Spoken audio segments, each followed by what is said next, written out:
잘 지내셨죠? 오늘도 새로운 날을 선물로 받았습니다. 오늘은 7월 20일. 벌써 20일이 됐어요. 7월이 시작하고 7월 20일 목요일 매일 예배 우리 하나님 앞에 기도함으로 나아갑니다. 함께 기도할까요? 좋으신 하나님, 오늘도 저희들에게 선물로 귀한 하루를 주셔서 감사합니다. 선물이니 좋은 것이 되어야 할 것입니다. 하지만 세상에 묻혀 살면서 하나님의 값어치 있고 귀한 것들을 잘못 사용해 복보다는 오염이 될 때가 우리에게 훨씬 더 많이 있사오니 오늘도 저희들과 함께하여 주셔서 하나님의 말씀으로 깨우침을 더하여 주시고 성령의 능력으로 하나님이 원하시는 삶을 살아내도록 이 예배에 참여하는 우리 가족들 모두를 붙들어 주시옵소서. 예수님의 이름으로 간절히 기도하옵나이다. 아멘. 함께 부를 찬송은 빛의 사자들이여, 우리 찬송가 502장입니다. 여러분 댁에서 소리에 그렇게 방해가 안 되시면 한번 힘껏 찬양해 보면 어떨까요? 502장 빛의 사자들이여 찬송합니다.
오늘 주신 하나님의 말씀 사도행전 13장 1절로 12절까지의 말씀입니다. 사도행전 13장 1절로 12절의 말씀 한 목소리로 같이 읽어볼까요?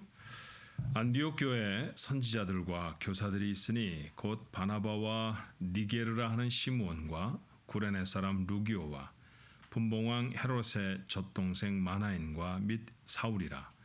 주를 섬겨 금식할 때 성령이 이르시되 내가 불러 시키는 일을 위하여 바나바와 사울을 따로 세우라 하시니 이에 금식하며 기도하고 두 사람에게 안수하여 보내니라. 두 사람이 성령의 보내심을 받아 실루기아에 내려가 거기서 배 타고 구브로에 가서 살라미에 이르러 하나님의 말씀을 유대인의 여러 회당에서 전할세 요한을 수행원으로 두었더라.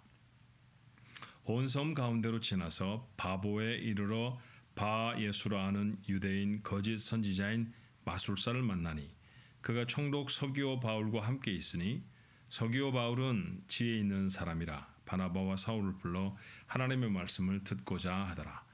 이 마술사 엘루마는 이 이름을 번역하면 마술사라. 그들을 대적하여 총독으로 믿지 못하게 힘쓰니 바울이라고 하는 사울이 성령이 충만하여 그를 주목하고 이르되 모든 거짓과 악행이 가득한 자요 마귀의 자식이요 모든 의의 원수여 주의 바른 길을 굽게 하기를 그치지 아니하겠느냐. 보라 이제 주의 손이 내 위에 있으니 내가 맹인이 되어 얼마 동안 해를 보지 못하리라 하니 즉시 안개와 어둠이 그를 덮어 인도할 사람을 두루 구하는지라. 이에 총독이 그렇게 된 것을 보고 믿으며 주의 가르치심을 놀랍게 여기니라. 안디옥 교회는 흩어진 예루살렘 교회가 팔레스타인 땅 북쪽으로 올라가서 안디옥이라는 도시에 세운 믿음의 공동체, 요즘 우리 표현으로 하면 교회입니다. 그런데 사도행전 11장 21절의 말씀에 보니 아주 크게 부흥을 했던 것 같아요. 주의 손이 그들과 함께 하심에 수많은 사람들이 믿고 주께 돌아왔다고 했습니다. 수많은 사람이 주께로 돌아왔으니 아마도 교회가 크게 부흥했다는 얘기에 다름이 아니겠죠. 그래서 예루살렘 교회는 그 공동체를 섬기고 가르쳐야 할 일꾼을 파송을 합니다. 예루살렘 교회에 칭찬했던 한 사람 바나바를 보내지요. 그런데 바나바는 홀로 가려고 하지 않고 예수님을 만났지만 아직도 하나님의 일에 적극적으로 쓰임받지 못했던 사울, 고향 다소에 내려가 있던 바로 그 사울을 찾아서 그와 함께 안디옥에 부임을 합니다. 그리고 두 사람이 마음을 다하여서 백성들을 교회 공동체 식구들을 가르쳤는데 놀라운 부흥이 그곳에 일어나게 됐어요. 26절의 말씀에 보니 안디옥에 데리고 와서 둘이 교회에서 1년간 모여 있어 큰 무리를 가르쳤고 제자들이 안디옥에서 비로소 그리스도인이라 일컬음을 받게 되었더라. 역사상 최초로 크리스찬이라고 하는 이름을 받았던 사람들, 그렇게 불리워졌던 사람들은 이 안디옥 교회 성도들이었습니다. 이처럼 공동체가 세상에 영향을 끼치게 된 데에는 바나바와 사울의 가르침이 대단히 중요했죠. 그런데 오늘 본문의 말씀에 보니 2절에 그 안디옥 교회에 성령이 임하셔서 저들에게 무엇인가를 분부하십니다. 자, 2절의 말씀이 이랬죠. 주를 섬겨 금식할 때 성령이 이르시되 내가 불러 시키는 일을 위하여 바나바와 사울을 따로 세우라 하시니 그랬습니다. 바나바와 사울을 복음 전파자로 파송하라는 것이었습니다. 그렇게 시작된 바나바와 바울의 여행을 우리는 보통 바울의 1차 전도여행 그렇게 이야기를 해요. 이후에 말씀해 보니 그 전도여행이 어떻게 진행됐는지를 쭉 기록하고 있습니다. 성령의 보내심을 받아 실루기아에 내려가서 배 타고 구브로에 갔고 그곳에서 살라미에 이르러 하나님의 말씀을 유대인의 회당에 전했습니다. 섬 가운데로 지나서 바보라는 곳에 이르는 것까지가 오늘 본문에 기록되어 있는 여정이죠. 지도를 한번 보면 이렇습니다. 네, 여러분 지도에 오른쪽에 시리아의 안티오키아, 여기가 시리아 안디옥 혹은 수리아 안디옥이라고 불리워지는 곳이고요. 그곳에서 여기 오늘 성경의 말씀 보니 실루기아라고 되어 있는데 셀루기아라고 하는 바닷가 도시까지 내려가지요. 그래야 배를 탈 수 있으니까요. 배 타고 내려간 곳이 키프로스라고 지도에는 되어 있습니다. 우리말 성경에는 구브로 그렇게 되어 있고 또는 사이프러스라고 불리워지는 지중해에 떠 있는 섬 중에 아주 큰 섬 중에 하나이죠. 그곳에 살라미스라고 하는 우리 성경에는 살라미라고 되어 있어요. 살라미에 도착했고 그 섬을 관통하여서 바포라고 되어 있는데 바보에까지 이르릅니다. 이후에 그들은 이곳에서 배를 타고 지중해를 건너서 베르게 라는 곳으로 버가라는 곳으로 건너가게 되는데 이곳이 바로 지금은 터키라고 불리워지는 곳이고요. 그리고 당시에는 소아시아, 마이너 아시아라고 불리워지던 그런 곳이었습니다. 그곳에 여러 도시 비시디아의 안디옥, 이고니온, 더베, 그 다음에 루스트라 이런 곳을 다니다가 다시 돌아와서 안티오키아로 돌아오는 것 이것이 바울의 첫 번째 전도 여행이었습니다. 오늘 본문의 말씀에 보니 바보에서 만났던 두 사람에 대해 적지요. 총독 서기오 바울을 만났고 마술사 바 예수를 만납니다. 어떤 지역의 행정적인 책임자가 복음을 받아들이게 되면 그 도시의 복음 전하기가 훨씬 더 수월해지는 것은 고대나 지금이나 마찬가지입니다. 그러니 아마 선교 전략적으로 보았을 때 이 서기오 바울이라고 하는 사람을 바나바와 바울이 만난 것은 참 좋은 기회였을 거예요. 그러니 복음이 전해지도록 애를 쓰지 않았겠습니까? 그런데 이 마술사였던 이름이 또 하필이면 바 예수입니다. 이런 사람이 그 복음 전해지는 것을 방해하지요.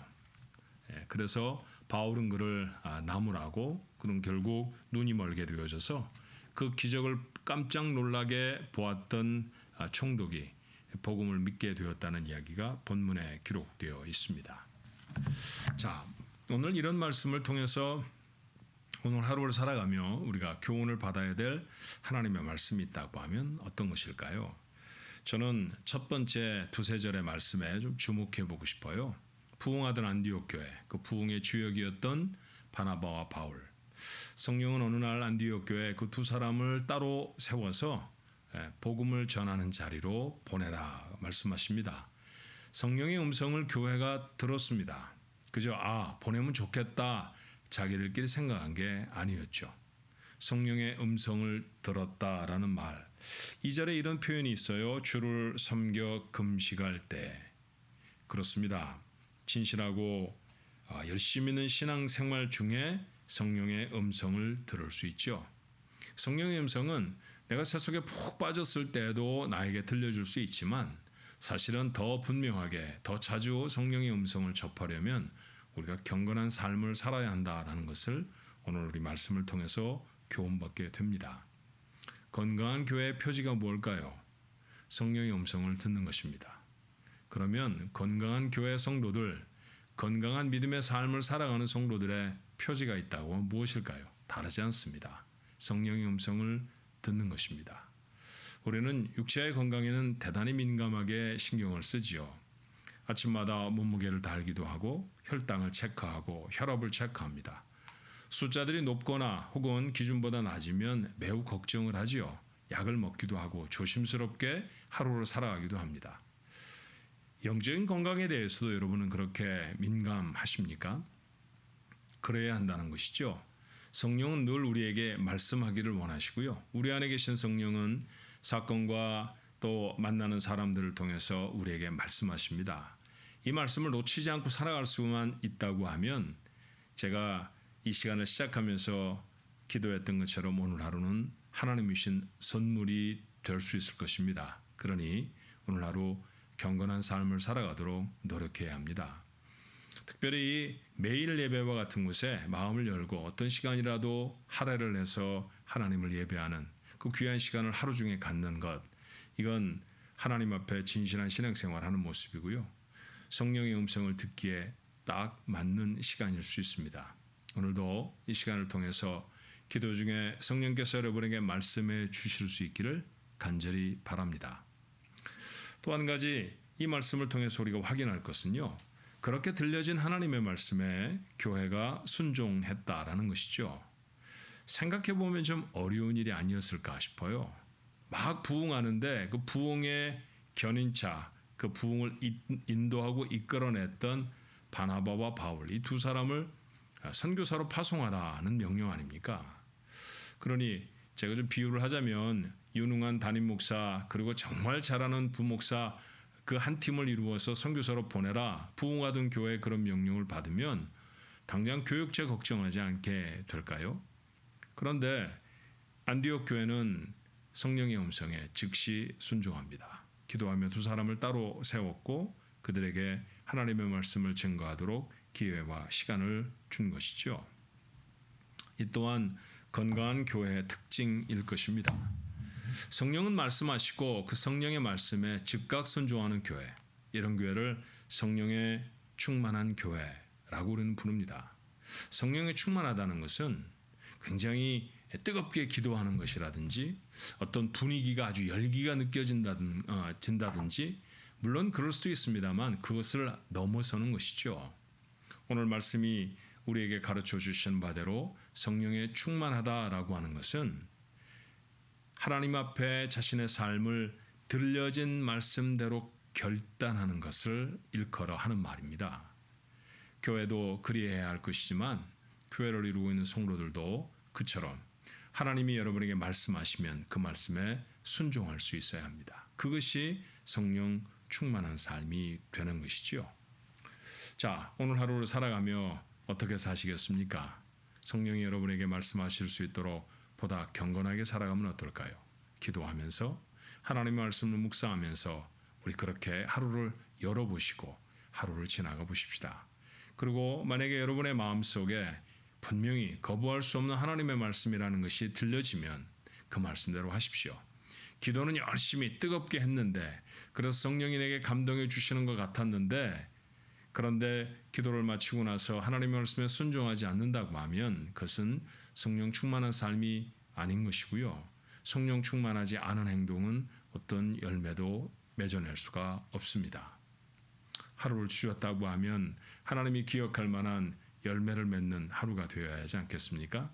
오늘 이 예배에 참석한 여러분 모두에게 그런 거룩한 열매가 맺히기를 바랍니다. 말씀하시는 성령의 음성을 들을 수 있게 되기를, 그리고 그렇게 들려진 말씀에 순종하는 여러분 모두가 되시기를 주님의 이름으로 축원합니다. 기도하겠습니다. 은혜와 사랑이 많으신 하나님, 오늘도 귀한 하루를 허락해 주셔서 감사합니다. 오늘 저희에게 성령이 말씀하여 주시옵소서. 그리고 그 성령의 세미한 음성에 귀 기울이고 들을 수 있는 그런 복된 귀들이 영적으로 열려져 있는 귀가 저희들 모두의 귀가 되게 하여 주시옵소서. 들려진 말씀대로 순종하지 못해서 당연히 우리가 누려야 할 하늘의 귀한 열매들을 맺지 못했던 때가 우리의 삶에 참 많았습니다. 오늘도 성령께서 저희들에게 말씀하실 때 그 말씀에 순종을 더디함으로 결단을 미루어냄으로 마땅히 오늘 하루 맺어야 할 열매를 맺지 못하는 일이 없도록 오늘도 성령이 말씀하시면 아멘 하며 그 자리에서 순종하게 하여 주시옵소서. 우리의 삶에 아주 구체적이고 작은 한 부분까지라도 하나님께 맡기고 의탁합니다. 그 자리에 하나님의 그 놀라우신 역사가 일어나도록 축복해 주시옵소서. 오늘 이 아침에도 우리 가족 중에 몇몇은 병중에 하나님을 바라봅니다. 해결할 수 없는 자신의 삶에 부족한 능력을 갖고 안타까운 마음으로 해결해야 할 문제들을 바라보는 이들도 있습니다. 하나님, 저들에게 힘이 되어 주옵소서. 저들의 병을 고쳐주시고 저들의 문제를 주께서 친히 함께 하셔서 이기게 하여 주시기를 원합니다. 다윗이 골리앗을 물리칠 수 있었던 까닭은 골리앗보다 힘이 셌거나 골리앗보다 키가 커서가 아니지 않았습니까? 저에게 골리앗을 넘어서는 믿음이 있었음을 저희가 믿사오니 오늘 예배에 참여하는 우리 가족들 그런 믿음으로 하나님 자신에게 닥쳐온 모든 문제와 어려움들을 이겨내는 축복된 능력 있는 삶을 살게 하여 주옵소서. 예수님의 이름으로 간절히 기도하옵나이다. 아멘. 여러분 속에 있는 문제와 어려움들 오늘도 큰 믿음으로 하나님 이기게 해 주옵소서. 하지만 문제를 이기는 게 먼저가 아니라 하나님이 여러분에게 하시는 말씀에 순종하는 것이 먼저입니다. 그렇게 순종하는 여러분에게 저절로 문제가 풀려지는 놀라운 기적이 경험될 수 있었으면 좋겠습니다. 마음 모아서 한번 기도할까요? 은혜와 사랑이 많으신 하나님 앞에 나아갑니다. 사랑하는 성도들의 기도에 응답하여 주시옵소서.